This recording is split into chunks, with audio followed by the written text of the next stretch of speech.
ফিলিস্তিনের গাজায় এক সপ্তাহের মধ্যে যুদ্ধবিরতি সম্ভব বলে মনে করেন ডোনাল্ড ট্রাম্প।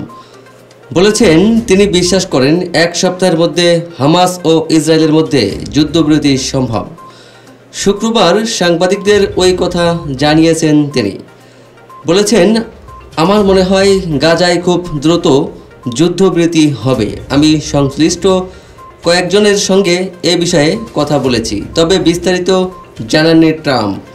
এদিকে জর্ডান থেকে আল জাজিরার সাংবাদিক নূর ওদেহ বলেছেন, ট্রাম্পের মন্তব্য স্বাগত জানানোর মতো, তবে যুদ্ধবিরতির বিষয়ে এই মুহূর্তে এই অঞ্চলে কোনো আলোচনা হচ্ছে না। তিনি আরও বলেছেন, ইসরায়েল আসলে যুদ্ধ শেষ করতে চায় না। আরব রাষ্ট্রগুলোর সঙ্গে চুক্তির বিনিময়ে ইসরায়েলের প্রধানমন্ত্রী নেতানিয়াহুকে যুদ্ধবিরতিতে রাজি করাতে হবে। অন্যদিকে হামাস বলছে, ইসরায়েলকে গাজায় যুদ্ধ বন্ধ করে উপত্যকা থেকে তাদের সেনা সরাতে হবে। হামাস এ বিষয়েও নিশ্চয়তা চায় যে আলোচনা অব্যাহত থাকবে এবং ইসরায়েল আগের বারের মতো যুদ্ধবিরতি চুক্তি লঙ্ঘন করবে না। সূত্র আল জাজিরা।